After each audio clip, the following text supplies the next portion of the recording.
Hell's Last was cleanly split down the middle for me. The first half was boring as hell, not poorly written and not incompetent, just buried under the pre-wake battle of units shifting position, battle plans being drawn and redrawn, commanders posturing, then the long crawl through the jungle. You really feel the humidity and the fatigue of the soldiers.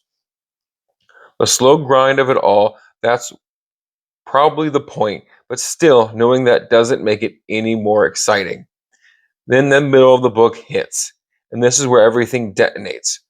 Once the fighting starts, it doesn't stop. It turns into a bloodbath. It's brutal and it's relentless. The kind of war story where momentum only ever shifts in the wrong direction. And every time you think this is where the guard is going to stabilize things, it collapses again. And Captain Minka ends up fighting the thrice bound essentially alone. The moments of rest are scarce and fragile. You keep reading not because you're enjoying the ride, but because you need to know how she survives this. The tension carries throughout the entire second half of the book, and it becomes a survival horror wrapped into military sci-fi. The multiple POVs are a double-edged sword. You have Minka, Commissar Shand, the medic Benting, General Bendik, Jomar, and many more members of the 101st.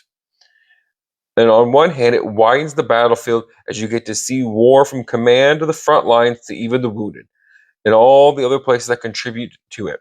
However, this continuous shifting slows momentum when the story doesn't have a chance to speed up. And then, finally, on the last page, when you get to breathe, there is a nice little hook, the kind that makes you irritated and fatigued at the same time. So now you're waiting for what happens next to Minka, whether you like it or not.